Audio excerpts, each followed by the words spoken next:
دنیا کے عام انسانوں تک اس ہدایت کو پہنچانے کی نہایت سخت ذمہ داری ہم پر عائد ہوتی ہے۔ اگر ہم خدا کی عدالت میں واقعی اس بات کی شہادت نہ دے سکے کہ ہم نے تیری ہدایت جو تیرے رسول کے ذریعے سے ہمیں پہنچی تھی تیرے بندوں تک پہنچا دینے میں کوتاہی نہیں کی ہے، تو ہم بہت بری طرح پکڑے جائیں گے، اور یہی امامت کا فخر ہمیں وہاں لے ڈوبے گا۔ ہماری امامت کے دور میں ہماری واقعی کوتاہیوں کے سبب سے خیال اور عمل کی جتنی گمراہیاں دنیا میں پھیلی ہیں اور جتنے فساد اور فتنے خدا کی زمین میں برپا ہوئے ہیں، ان سب کے لیے ائمہ شر و شیاطین انس و جن کے ساتھ ہم بھی ماخوذ ہوں گے۔ ہم سے پوچھا جائے گا کہ جب دنیا میں معصیت، ظلم اور گمراہی کا یہ طوفان برپا تھا تو تم کہاں مر گئے تھے؟ اور کون الٹا پھر جاتا ہے؟ یعنی اس سے مقصود یہ دیکھنا تھا کہ کون لوگ ہیں جو جاہلیت کے تعصبات اور خاک و خون کی غلامی میں مبتلا ہیں، اور کون ہیں جو ان بدشوں سے آزاد ہو کر حقائق کا صحیح ادراک کرتے ہیں۔ ایک طرف اہل عرب اپنے وطنی و نسلی فخر میں مبتلا تھے، اور عرب کے کعبے کو چھوڑ کر باہر کے بیت المقدس کو قبلہ بنانا ان کی اس قوم پرستی کے بت پر ناقابل برداشت ضرب تھا۔ دوسری طرف بنی اسرائیل اپنی نسل پرستی کے غرور میں پھنسے ہوئے تھے، اور اپنے آبائی قبلے کے سوا کسی دوسرے قبلے کو برداشت کرنا ان کے لیے محال تھا۔ ظاہر ہے کہ یہ بت جن لوگوں کے دلوں میں بسے ہوئے ہوں، وہ اس راستے پر کیسے چل سکتے تھے جس کی طرف اللہ کا رسول انہیں بلا رہا تھا؟ اس لیے اللہ نے ان بت پرستوں کو سچے حق پرستوں سے الگ چھانٹ دینے کے لیے پہلے بیت المقدس کو قبلہ مقرر کیا، تاکہ جو لوگ عربیت کے بت کی پرستش کرتے ہیں وہ الگ ہو جائیں۔ پھر اس قبلے کو چھوڑ کر کعبے کو قبلہ بنایا، تاکہ جو اسرائیلیت کے پرستار ہیں وہ بھی الگ ہو جائیں۔ اس طرح صرف وہ لوگ رسول کے ساتھ رہ گئے جو کسی بت کے پرستار نہ تھے، محض خدا کے پرستار تھے۔ اے پیغمبر، ہم تمہارے چہرے کو بار بار آسمان کی طرف اٹھتے ہوئے دیکھ رہے ہیں، چنانچہ ہم تمہارا رخ ضرور اس قبلے کی طرف پھیر دیں گے جو تمہیں پسند ہے۔ لو، اب اپنا رخ مسجد حرام کی سمت کر لو، اور آئندہ جہاں کہیں تم ہو اپنے چہروں کا رخ نماز پڑھتے ہوئے اسی کی طرف رکھا کرو، اور جن لوگوں کو کتاب دی گئی ہے وہ خوب جانتے ہیں کہ یہی بات حق ہے جو ان کے پروردگار کی طرف سے آئی ہے، اور جو کچھ یہ کر رہے ہیں اللہ اس سے غافل نہیں ہے۔ مسجد حرام کی طرف رخ پھیر دو، اب جہاں کہیں تم ہو اسی کی طرف منہ کر کے نماز پڑھا کرو۔ یہ ہے وہ اصل حکم جو تحویل قبلہ کے بارے میں دیا گیا تھا۔ یہ حکم رجب یا شعبان 2 ہجری میں نازل ہوا۔ ابن سعد کی روایت ہے کہ نبی صلی اللہ علیہ وسلم بشر بن برا بن معرور کے ہاں دعوت پر گئے ہوئے تھے۔ وہاں ظہر کا وقت آ گیا اور آپ لوگوں کو نماز پڑھانے کھڑے ہوئے۔ 2 رکعتیں پڑھا چکے تھے کہ تیسری رکعت میں یکایک وحی کے ذریعے سے یہ آیت نازل ہوئی، اور اسی وقت آپ اور آپ کی اقتداء میں جماعت کے تمام لوگ بیت المقدس سے کعبے کے رخ پھر گئے۔ اس کے بعد مدینہ اور اطراف مدینہ میں اس کی عام منادی کی گئی۔ برا بن عازب کہتے ہیں کہ ایک جگہ منادی کی آواز اس حالت میں پہنچی کہ لوگ رکوع میں تھے، حکم سنتے ہی سب کے سب اسی حالت میں کعبے کی طرف مڑ گئے۔ انس بن مالک کہتے ہیں کہ بنی سلمہ میں یہ اطلاع دوسرے روز صبح کی نماز کے وقت پہنچی۔ لوگ 1 رکعت پڑھ چکے تھے کہ ان کے کانوں میں آواز پڑی، خبردار رہو، قبلہ بدل کر کعبے کی طرف کر دیا گیا ہے۔ سنتے ہی پوری جماعت نے اپنا رخ بدل دیا۔ خیال رہے کہ بیت المقدس مدینے سے عین شمال میں ہے اور کعبہ بالکل جنوب میں۔ نماز باجماعت پڑھتے ہوئے قبلہ تبدیل کرنے میں لامحالہ امام کو چل کر مقتدیوں کے پیچھے آنا پڑا ہوگا، اور مقتدیوں کو صرف رخ ہی نہ بدلنا پڑا ہوگا بلکہ کچھ نہ کچھ انہیں بھی چل کر اپنی صفیں درست کرنی پڑی ہوں گی۔ چنانچہ بعض روایات میں یہی تفصیل مذکور بھی ہے۔ اور یہ جو فرمایا کہ ہم تمہارے منہ کا بار بار آسمان کی طرف اٹھنا دیکھ رہے ہیں، اور یہ کہ ہم اسی قبلے کی طرف تمہیں پھیرے دیتے ہیں جسے تم پسند کرتے ہو، اس سے صاف معلوم ہوتا ہے کہ تحویل قبلہ کا حکم آنے سے پہلے نبی صلی اللہ علیہ وسلم اس کے منتظر تھے۔ آپ خود یہ محسوس فرما رہے تھے کہ بنی اسرائیل کی امامت کا دور ختم ہو چکا ہے، اور اس کے ساتھ بیت المقدس کی مرکزیت بھی رخصت ہوئی۔ اب اصل مرکز ابراہیمی کی طرف رخ کرنے کا وقت آ گیا ہے۔ مسجد حرام کے معنی ہے حرمت اور عزت والی مسجد۔ اس سے مراد وہ عبادت گاہ ہے جس کے وسط میں خانہ کعبہ واقع ہے۔ کعبے کی طرف رخ کرنے کا مطلب یہ نہیں ہے کہ آدمی خواہ دنیا کے کسی کونے میں ہو، اسے بالکل ناک کی سیدھ میں کعبے کی طرف رخ کرنا چاہیے۔ ظاہر ہے کہ ایسا کرنا ہر وقت ہر شخص کے لیے ہر جگہ مشکل ہے، اسی لیے کعبے کی طرف منہ کرنے کا حکم دیا گیا ہے، نہ کہ کعبے کی سیدھ میں۔ قرآن کی روح سے ہم اس بات کے لیے ضرور مکلف ہیں کہ حتی الامکان صحیح سمت کعبہ کی تحقیق کریں، مگر اس بات پر مکلف نہیں ہیں کہ ضرور بالکل ہی صحیح سمت معلوم کر لیں۔ جس سمت کے متعلق ہمیں امکانی تحقیق سے ظن غالب حاصل ہو جائے کہ یہ سمت کعبہ ہے، ادھر نماز پڑھنا یقیناً صحیح ہے۔ اور اگر کہیں آدمی کے لیے سمت قبلہ کی تحقیق مشکل ہو یا وہ کسی ایسی حالت میں ہو کہ قبلے کی طرف اپنی سمت قائم نہ رکھ سکتا ہو، مثلا ریل یا کشتی میں، تو جس طرف اسے قبلے کا گمان ہو یا جس طرف رخ کرنا اس کے لیے ممکن ہو اسی طرف وہ نماز پڑھ سکتا ہے۔ البتہ اگر دوران نماز میں صحیح سمت قبلہ معلوم ہو جائے یا صحیح سمت کی طرف نماز پڑھنا ممکن ہو جائے تو نماز کی حالت ہی میں اس طرف پھر جانا چاہیے۔ اور جن لوگوں کو کتاب دی گئی تھی اگر تم ان کے پاس ہر قسم کی نشانیاں لے آؤ تب بھی یہ تمہارے قبلے کی پیروی نہیں کریں گے، اور نہ تم ان کے قبلے پر عمل کرنے والے ہو نہ یہ ایک دوسرے کے قبلے پر عمل کرنے والے ہیں۔ اور جو علم تمہارے پاس آ چکا ہے اس کے بعد اگر کہیں تم نے ان کی خواہشات کی پیروی کر لی تو اس صورت میں یقیناً تمہارا شمار ظالموں میں ہوگا۔ مطلب یہ ہے کہ قبلے کے متعلق جو حجت و بحث یہ لوگ کرتے ہیں اس کا فیصلہ نہ تو اس طرح ہو سکتا ہے کہ دلیل سے انہیں مطمئن کر دیا جائے، کیونکہ یہ تعصب اور ہٹ دھرمی میں مبتلا ہیں، اور کسی دلیل سے بھی اس قبلے کو چھوڑ نہیں سکتے جسے یہ اپنی گروہ بندی کے تعصبات کی بنا پر پکڑے ہوئے ہیں، اور نہ اس کا فیصلہ اس طرح ہو سکتا ہے کہ تم ان کے قبلے کو اختیار کر لو، کیونکہ ان کا کوئی ایک قبلہ نہیں ہے جس پر یہ سارے گروہ متفق ہوں، اور اسے اختیار کر لینے سے قبلے کا جھگڑا چک جائے۔ مختلف گروہوں کے مختلف قبلے ہیں، ایک کا قبلہ اختیار کر کے بس ایک ہی گروہ کو راضی کر سکو گے، دوسروں کا جھگڑا بدستور باقی رہے گا۔ اور سب سے بڑی بات یہ ہے کہ پیغمبر کی حیثیت سے تمہارا یہ کام ہے ہی نہیں کہ تم لوگوں کو راضی کرتے پھرو اور ان سے لین دین کے اصول پر مصالحت کیا کرو۔ تمہارا کام تو یہ ہے کہ جو علم ہم نے تمہیں دیا ہے سب سے بے پرواہ ہو کر صرف اسی پر سختی کے ساتھ قائم ہو جاؤ۔ اس سے ہٹ کر کسی کو راضی کرنے کی فکر کرو گے تو اپنے پیغمبری کے منصب پر ظلم کرو گے اور اس نعمت کی ناشکری کرو گے جو دنیا کا امام بنا کر ہم نے تمہیں بخشی ہے۔ لوگوں کو ہم نے کتاب دی ہے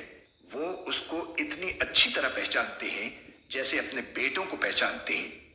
اور یقین جانو کہ ان میں سے کچھ لوگوں نے حق کو جان بوجھ کر چھپا رکھا ہے۔ ایسا پہچانتے ہیں جیسا اپنی اولاد کو پہچانتے ہیں۔ یہ عرب کا محاورہ ہے، جس چیز کو آدمی یقینی طور پر جانتا ہو اور اس کے متعلق کسی قسم کا شک و اشتباہ نہ رکھتا ہو اسے یوں کہتے ہیں کہ وہ اس چیز کو ایسا پہچانتا ہے جیسا اپنی اولاد کو پہچانتا ہے، یعنی جس طرح اسے اپنے بچوں کو پہچاننے میں کوئی اشتباہ نہیں ہوتا اسی طرح وہ بلا کسی شک کے یقینی طور پر اس چیز کو بھی جانتا ہے۔ یہودیوں اور عیسائیوں کے علماء حقیقت میں یہ بات اچھی طرح جانتے تھے کہ کعبے کو حضرت ابراہیم علیہ السلام نے تعمیر کیا تھا، اور اس کے برعکس بیت المقدس اس کے 1300 برس بعد حضرت سلیمان علیہ السلام کے ہاتھوں تعمیر ہوا اور انہی کے زمانے میں قبلہ قرار پایا۔ اس تاریخی واقعے میں ان کے لیے ذرہ برابر کسی اشتباہ کی گنجائش نہ تھی۔ اور حق وہی ہے جو تمہارے پروردگار کی طرف سے آیا ہے، لہذا شک کرنے والوں میں ہرگز شامل نہ ہو جانا۔ اور ہر گروہ کی ایک سمت ہے جس کی طرف وہ رخ کرتا ہے، لہذا تم نیک کاموں میں ایک دوسرے سے آگے بڑھنے کی کوشش کرو۔ تم جہاں بھی ہوگے اللہ تم سب کو اپنے پاس لے آئے گا، یقیناً اللہ ہر چیز پر قادر ہے۔ بس تم بھلائیوں کی طرف سبقت کرو۔ پہلے فقرے اور دوسرے فقرے کے درمیان ایک لطیف خلا ہے جس سے سامع خود تھوڑے سے غور و فکر سے بھر سکتا ہے۔ مطلب یہ ہے کہ نماز جسے پڑھنی ہوگی اسے بہرحال کسی نہ کسی سمت کی طرف تو رخ کرنا ہی ہوگا، مگر اصل چیز وہ رخ نہیں ہے جس طرف تم مڑتے ہو، بلکہ اصل چیز وہ بھلائیاں ہیں جنہیں حاصل کرنے کے لیے تم نماز پڑھتے ہو۔ لہذا سمت اور مقام کی بحث پہ پڑھنے کے بجائے تمہیں فکر بھلائیوں کے حصول ہی کی ہونی چاہیے۔ اور تم جہاں سے بھی سفر کے لیے نکلو اپنا منہ نماز کے وقت مسجد حرام کی طرف کرو،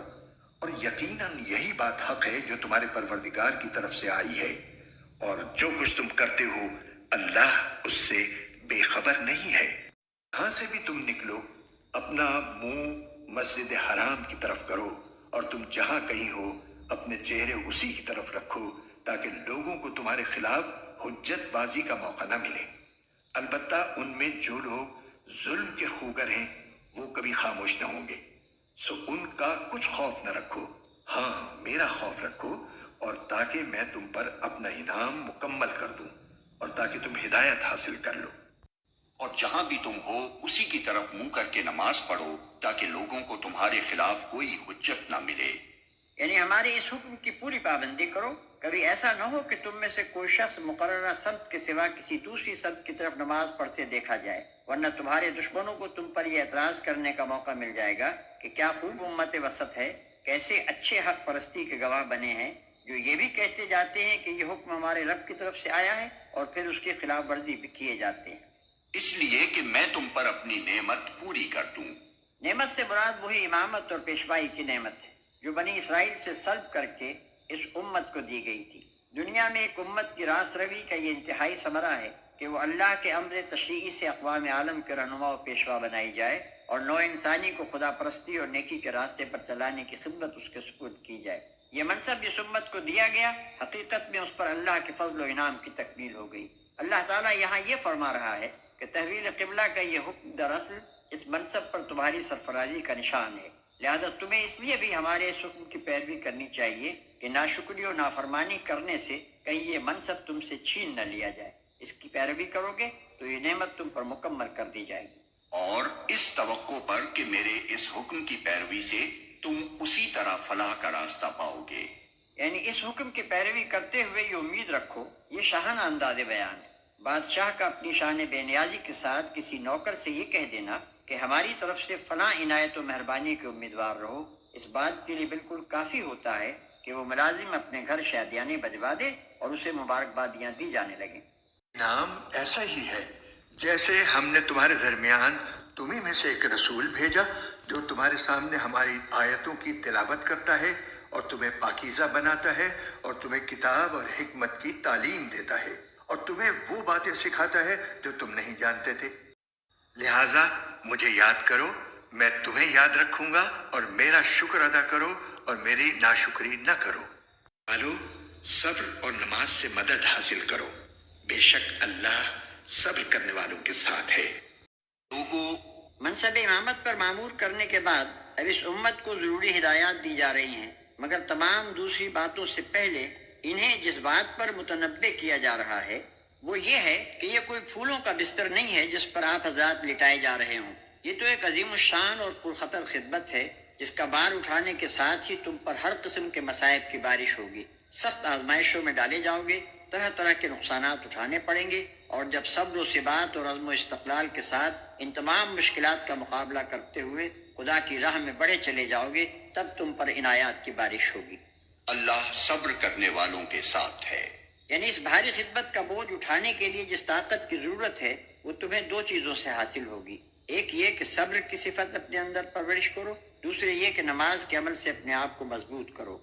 آگے چل کر مختلف مقامات پر اس امر کی تشریحات ملیں گی کہ صبر بہت سے اہم ترین اخلاقی اوصاف کے لیے ایک جامع عنوان ہے، اور حقیقت میں یہ وہ کلید کامیابی ہے جس کے بغیر کوئی شخص کسی مقصد میں بھی کامیاب نہیں ہو سکتا۔ اسی طرح آگے چل کر نماز کے متعلق بھی تفصیل سے معلوم ہوگا کہ وہ کس کس طرح افراد مومنین اور جماعت مومنین کو اس کار عظیم کے لیے تیار کرتی ہے۔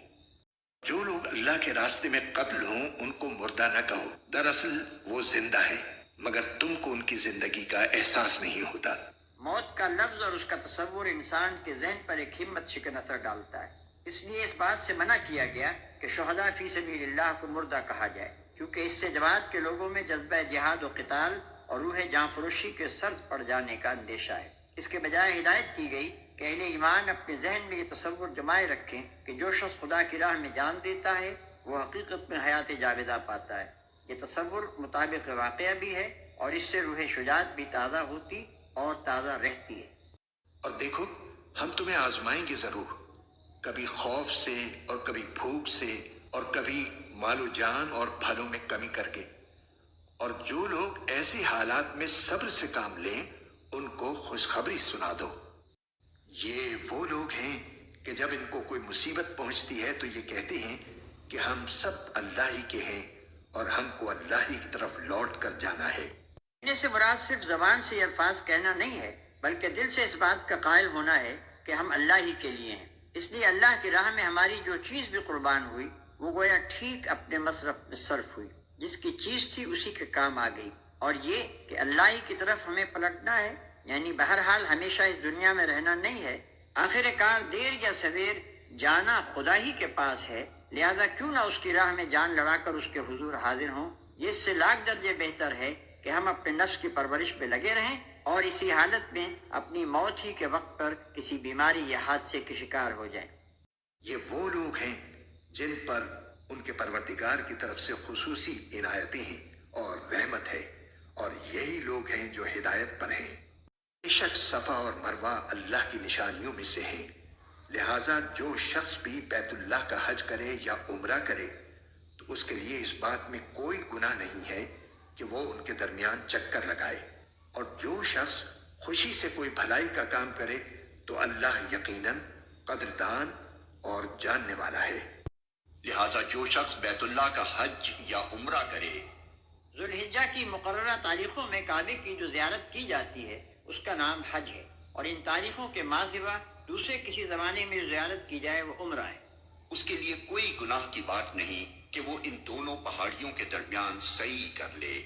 صفا و مروہ مسجد حرام کے قریب دو پہاڑیاں ہیں جن کے درمیان دوڑنا من جملہ ان مناسک کے تھا جو اللہ تعالیٰ نے حج کے لیے حضرت ابراہیم علیہ السلام کو سکھائے تھے۔ بعد میں جب مکے اور آس پاس کے تمام علاقوں میں مشرکانہ جاہلیت پھیل گئی تو صفا پر اسحاق اور مروہ پر نائلہ کے استھان بنا لیے گئے اور ان کے گرد طواف ہونے لگا۔ پھر جب نبی صلی اللہ علیہ وسلم کے ذریعے سے اسلام کی روشنی اہل عرب تک پہنچی تو مسلمانوں کے دلوں میں یہ سوال کھٹکنے لگا کہ آیا صفا و مروہ کی سعی حج کے اصلی مناسک میں سے ہے یا محض زمانہ شرک کی ایجاد ہے، اور یہ کہ اس سعی سے کہیں ہم ایک مشرکانہ فعل کے مرتکب تو نہیں ہو جائیں گے۔ نیز حضرت عائشہ رضی اللہ عنہا کی روایت سے معلوم ہوتا ہے کہ اہل مدینہ کے دلوں میں پہلے ہی سے سعی بین الصفا والمروہ کے بارے میں کراہت موجود تھی، کیونکہ وہ منات کے معتقد تھے اور اصحاف و نائلہ کو نہیں مانتے تھے۔ انہی وجوہ سے ضروری ہوا کہ مسجد حرام کو قبلہ مقرر کرنے کے موقع پر ان غلط فہمیوں کو دور کر دیا جائے